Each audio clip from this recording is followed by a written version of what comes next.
Hello नमस्कार साथियों, मैं सुनील कुमार आप लोग को यूट्यूब चैनल में स्वागत करता हूं। तो साथियों, आज की क्लास में हम लोग डिस्कस करने वाले हैं साइंस का इम्पोर्टेंट क्वेश्चन जो आरआरबी ग्रुप डी में पूछा गया है या किसी न किसी एग्ज़ाम में आया हुआ क्वेश्चन है। तो चलिए डिस्कस करते हैं वह क्वेश्चन कौन कौन सा है जो एग्ज़ाम में बार बार रिपीट होती है। तो पहला क्वेश्चन है, पितरस का कार्य क्या होती है? तो पितरस का कार्य जो होती है वह वसा का एमएलसीकरण करने के लिए होती है। तो मैं एक बात बताना चाहूँगा, यदि आप मेरे चैनल पे नए जुड़े हैं तो मेरे चैनल को सब्सक्राइब कीजिए, लाइक कीजिए और कमेंट करके बताइएगा कि किस टॉपिक पर वीडियो चाहिए। तो आज से हम लोग साइंस प्रैक्टिस सेट का कंटिन्यू करते हैं जब तक रेलवे का एग्ज़ाम नहीं होता है। तो पहला क्वेश्चन तो समझ आ गया होगा और क्वेश्चन पूछ सकता है कि पित्त का निर्माण कहाँ पे होता है? तो पित्त का निर्माण जो होता है वह यकृत में होता है। आप लोग ये भी ध्यान रखिएगा कि पित्त का निर्माण कहाँ पे होती है। तो पित्त का निर्माण यकृत में होती है, लेकिन पितरस का और पित्त जमा कहाँ पे हो जाती है? तो पित्त जो होती है वह पित्ताशय में जमा हो जाती है। ये दोनों क्वेश्चन, ये तीनों क्वेश्चन जो से इम्पोर्टेंट क्वेश्चन है। और पितरस का कार्य क्या होता है? तो वसा का एमएलसीकरण होता है। अगला क्वेश्चन है, एसिटिलीन किस लिए उपयोग में लाया जाता है? तो एसिटिलीन का प्रयोग जो किया जाता है वह रक्तचाप को कम करने के लिए प्रयोग किया जाता है। तो ऑप्शन नंबर सी आपका सही आंसर हो जाएगा। अगला क्वेश्चन है, किस तत्व की कमी के कारण मनुष्य एनीमिया रोग से ग्रसित हो जाते हैं? तो ध्यान दीजिएगा, कौन सा तत्व है जिसके कारण से मनुष्य जो होती है वह एनीमिया रोग हो जाती है? तो मनुष्य में जब आयरन की कमी हो जाती है तब एनीमिया रोग हो जाती है। तो ऑप्शन नंबर ये इसका सही आंसर हो जाएगा। अगला क्वेश्चन है, ट्रिपल एंटीजन किन 3 रोगों से बचाता है? तो ट्रिपल एंटीजन जो होती है वह किन किन रोगों से बचाती है? तो काली खांसी से बचाती है, टेटनस से बचाती है और डिप्थीरिया से बचाती है। तो ऑप्शन नंबर डी इसका सही आंसर हो जाएगा। यह सारा इम्पोर्टेंट क्वेश्चन है क्योंकि एग्जाम में बार बार रिपीट होती है, इसलिए मैं सारे वही क्वेश्चन को कवर कर रहा हूँ जो क्वेश्चन एग्जाम में बार बार पूछा जाता है या पूछे जाने की संभावना है। तो हम लोग वही क्वेश्चन को वीडियो में कवर कर रहे हैं। अगला क्वेश्चन है 5 नंबर का क्वेश्चन है कि सोडियम कार्बोनेट का व्यापारिक नाम जो है सो क्या है? तो सोडियम कार्बोनेट का जो व्यापारिक नाम जो होती है यानी कि वो धोने का सोडा होती है। तो सोडियम कार्बोनेट को हम लोग दूसरा धोने का सोडा के नाम से भी जानते हैं। अगला क्वेश्चन है, जेनेटिक कोड की खोज किसने की थी? तो जेनेटिक खोज जो किया था वह हरगोविंद खुराना ने किया था। तो ऑप्शन नंबर 20 का सही आंसर हो जाएगा। यह क्वेश्चन जो से बहुत ही इंपॉर्टेंट है, 2-3 बार पूछा, 2-3 बार नहीं, ये क्वेश्चन जो होती है सब बार बार रिपीट करती है। जेनेटिक खोज वाला, जेनेटिक कोड की खोज किसने किया है? तो हरगोविंद खुराना ने किया है। यहाँ से क्वेश्चन पूछ सकता है कि रक्त परिसंचरण तंत्र की खोज किसने किया? तो रक्त परिसंचरण तंत्र की खोज किसने किया? तो विलियम हार्वे ने किया है। ठीक है, विलियम हार्वे ने किया है रक्त परिसंचरण की तंत्र की खोज।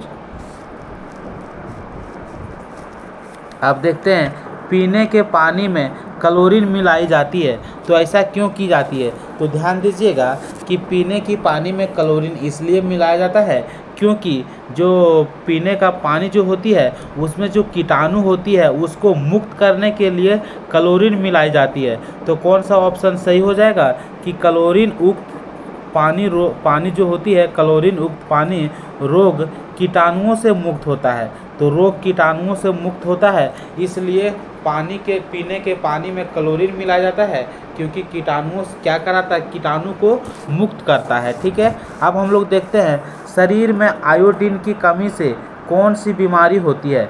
तो शरीर में आयोडीन की कमी से कौन सा रोग होती है? तो घेंघा रोग होती है। तो ऑप्शन नंबर डी यहाँ पे सही हो जाएगा, क्योंकि क्वेश्चन पूछा जाता है कि शरीर में नमक की कमी के कारण कौन सी रोग होती है? तो घेंघा रोग होती है। तो आयोडीन जो होती है यानी कि सोडियम को क्वेश्चन पूछा जाता है ना कि सॉल्ट का फॉर्मूला क्या होता है? तो सोडियम क्लोराइड होता है, क्वेश्चन पूछा जाता है। तो ठीक इसी प्रकार से पूछा जाता है कि आयोडीन की कमी से कौन सा रोग होता है? तो घेंघा रोग होता है। ठीक है, तो ऑप्शन नंबर डी इसका सही आंसर हो जाएगा। यहाँ पे हम लोग अभी भी डिस्कस किए थे कि शरीर में आयोडीन की कमी से कौन सी बीमारी होती है? तो घेंघा रोग होती है। क्वेश्चन जो से रिपीट हो चुका है। अब हम लोग बढ़ते हैं आगे की ओर। दूध के दांत जो होती है किस आयु तक यानी किस उम्र तक गिर जाती है? तो दूध का जो दांत होता है यानी कि जो बच्चे होता है, जैसे कि दूध के दांत, तो जैसे कि बच्चा से थोड़ा थोड़ा बड़ा हुआ, ठीक है, तो बड़ा होने के बाद जो दूध के दांत होता है, जब वह किसी भी जैसे कि हो गया 16 वर्ष, ठीक है, 16 साल का हो गया, जैसे कि दूध का दांत किस आयु तक गिर जाते हैं? तो 16 वर्ष तक होती है, यानी कि 16 वर्ष के बाद दूध का दांत यानी 16 वर्ष के बाद बोलता है, यानी कि 16 वर्ष तक, ठीक है, 16 वर्ष से पहले जो उसका दांत होती है दूध के दांत वह गिर जाती है। तो ऑप्शन नंबर सी इसका सही आंसर हो जाएगा। क्वेश्चन एग्जाम में पूछा गया है। दूध से दही जमाने में कौन सा जीवाणु काम आते हैं? यह भी क्वेश्चन बहुत इंपॉर्टेंट है क्योंकि पूछा गया है। तो लैक्टोबैसिलस जीवाणु जो होती है वह दही जमाने में काम आती है दूध से। तो ऑप्शन नंबर ए इसका सही आंसर हो जाएगा। अगला क्वेश्चन है, निम्नलिखित में से कौन ना तो तथ्य है और ना तो यौगिक है? इस टाइप का क्वेश्चन बहुत पूछा जाता है कि कौन सा तथ्य है, कौन सा यौगिक है, कौन सा ना तो तथ्य है ना तो यौगिक है। तो ध्यान रखिएगा, वायु जो है, ठीक है, क्या वायु जो है यह ना तो तथ्य है और ना तो यह यौगिक है। तो ऑप्शन नंबर डी के साथ इसका सही आंसर हो जाएगा। भारी जल किसे कहा जाता है? तो ध्यान दीजिएगा, ड्यूटेरियम ऑक्साइड जिसका केमिकल यानी कि जिसका फॉर्मूला होता है केमिकल यानी जिसका फॉर्मूला होता है ड्यूटेरियम ऑक्साइड का D2O, इसे हम लोग भारी जल के नाम से जानते हैं। तो क्वेश्चन पूछा जाएगा कि भारी जल किसे कहते हैं? तो ड्यूटेरियम ऑक्साइड को कहते हैं। ठीक इसी प्रकार से अगला क्वेश्चन है, निम्नलिखित में से किसी से होकर ध्वनि का यानी ध्वनि साउंड का संचरण नहीं हो सकता है? ठीक है, साउंड का संचरण तो इस्पात में होता है, वायु में होता है यानी कि हवा में भी होता है, जल में भी होता है, तेल में नहीं होता है। ठीक है, तो ऑप्शन नंबर सी के साथ इसका सही आंसर हो जाएगी। यह भी क्वेश्चन पूछा गया है कि लार की प्रकृति जो होती है वह कैसे होती है? तो लार की प्रकृति जो होती है वह अम्लीय होती है। ध्यान रखिएगा, यदि पीएच मान 7 से अधिक है, ठीक है, तो वह क्षारीय होती है। ध्यान रखिएगा, किसी भी पदार्थ का पीएच मान 7 से अधिक है तो वह क्षारीय होती है, 7 से कम है तो वह अम्लीय होती है, लेकिन जब 7 है तब वह उदासीन होती है। तो ये सब आप लोग ध्यान रखिएगा। अब अगला क्वेश्चन है, गैल्वेनोमीटर का उपयोग किया जाता है। तो गैल्वेनोमीटर का उपयोग किसके लिए किया जाता है? तो विद्युत धारा ज्ञात करने के लिए गैल्वेनोमीटर का उपयोग किया जाता है। तो आप लोग ध्यान रखिएगा, क्वेश्चन पूछा जाएगा कि गैल्वेनोमीटर का उपयोग किया जाता है, तो विद्युत धारा ज्ञात करने के लिए गैल्वेनोमीटर का प्रयोग किया जाता है। अगला क्वेश्चन है, जल की अस्थायी कठोरता किसकी मौजूदगी के कारण होती है? तो जल की जो अस्थायी कठोरता जो होती है वह किसकी मौजूदगी के कारण होती है? तो कैल्शियम और मैग्नीशियम के बाइकार्बोनेट के कारण अस्थायी होती है। तो ऑप्शन नंबर सी यहाँ पे बिल्कुल सही हो जाएगा। अगला क्वेश्चन है, निम्नलिखित में से कौन एक तत्व है? तो ध्यान दीजिएगा, पारा जो से क्या है? तो Hg, पारा का जो डिनोट करते हैं Hg से, ठीक है, तो चीनी नहीं है, प्लास्टिक नहीं, सोडियम क्लोराइड, तो पारा जो है सो एक तत्व है। उत्प्रेरक क्या है? तो उत्प्रेरक जो है सो क्या करती है, उसका काम क्या होती है?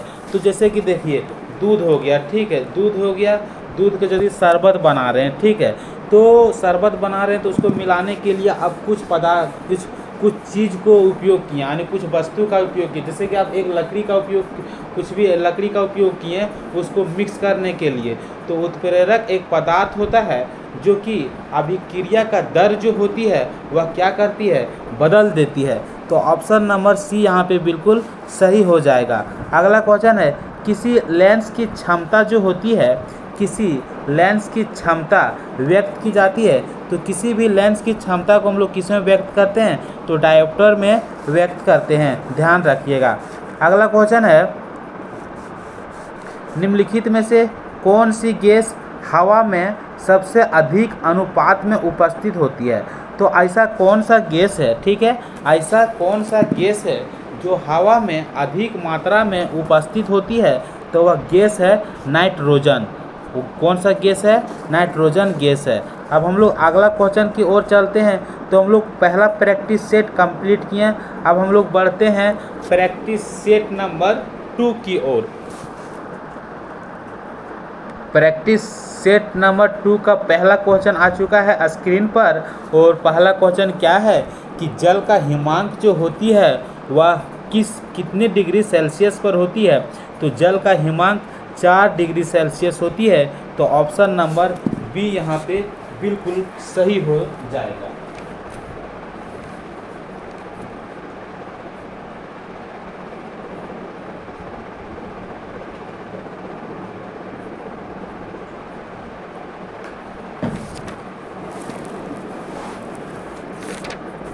अब हम लोग बढ़ते हैं अगला क्वेश्चन की ओर। अगला क्वेश्चन है 2 नंबर का। 2 नंबर का क्वेश्चन है, आर्द्रता मापने का यंत्र। तो आर्द्रता जो मापते हैं किस यंत्र का प्रयोग करते हैं, तो हाइग्रोमीटर का प्रयोग करते हैं। तो ऑप्शन नंबर 20 का सही आंसर हो जाएगा, क्योंकि आर्द्रता मापने के लिए हम लोग हाइग्रोमीटर का प्रयोग करते हैं। अगला क्वेश्चन क्या है, सूर्य में सतत ऊर्जा किसके कारण मुक्त होती है। तो ध्यान दीजिएगा, सूर्य में सतत ऊर्जा जो होती है वह किसके कारण मुक्त होती है, तो नाभिकीय संलयन के कारण मुक्त होती है। तो ऑप्शन नंबर बी यहाँ पे बिल्कुल सही हो जाएगा। किसी सिस्मोग्राफ का उपयोग, तो सिस्मोग्राफ का उपयोग हम लोग करते हैं तो किसके लिए करते हैं, तो ध्यान दीजिएगा कि सिस्मोग्राफ का उपयोग जो हम लोग करते हैं वह क्या चीज़ का मापने के लिए करते हैं। तो जैसे कि भूकंप का झटका, तो भूकंप की तीव्रता मापने के लिए, यानी कि भूकंप आ रहा है क्या, कि भूकंप की झटका को मापने के लिए हम लोग सिस्मोग्राफ का यूज करते हैं। तो ऑप्शन नंबर डी यहाँ पे बिल्कुल सही हो जाता है। अगला क्वेश्चन है, कपास के पौधे के किस भाग से कपास का रेशा निकलता है। ठीक है, कपास का पौधा है उसका किस भाग से कपास का रेशा निकलता है। तो ध्यान दीजिएगा, कपास के जो बीज होता है उसी के भाग से कपास का रेशा निकलता है। तो क्वेश्चन पूछा जाता है कि कपास के पौधे के किस भाग से कपास का रेशा निकलता है, तो कपास के बीज से निकलता है। अब अगला क्वेश्चन है, अकृत का कार्य क्या होती है। अभी हम लोग वहाँ पे क्या पढ़े थे कि पितरस का कार्य, अब हम लोग पढ़ते हैं अकृत का कार्य क्या होती है। तो ध्यान से सुनिएगा कि अकृत का कार्य जो होती है वह ग्लूकोज को ग्लूकोजन के रूप में संचित करता है। ठीक है, क्या करता है, ग्लूकोज को ग्लूकोजन के रूप में संचरित करता है। और यहाँ से ये भी होता है कि यकृत जो होता है उसका और कार्य क्या है, तो पित्त का निर्माण करना। ठीक है, हम लोग पहले भी डिस्कस कर चुके हैं कि पित्त का निर्माण करना किसका कार्य है, यकृत का है। और ग्लूकोज को ग्लूकोजन के रूप में संचित करना किसका कार्य है, तो यकृत का है। अब हम लोग देखते हैं किसकी उपस्थिति के कारण पत्तियों का रंग जो होती है वह हरा होती है। तो जिसे हम लोग बोलते हैं क्लोरोफिल। तो क्लोरोफिल का जो हिंदी में बोलते हैं पर्णहरित। तो हरा रंग जो होती है वह क्लोरोफिल के कारण होती है।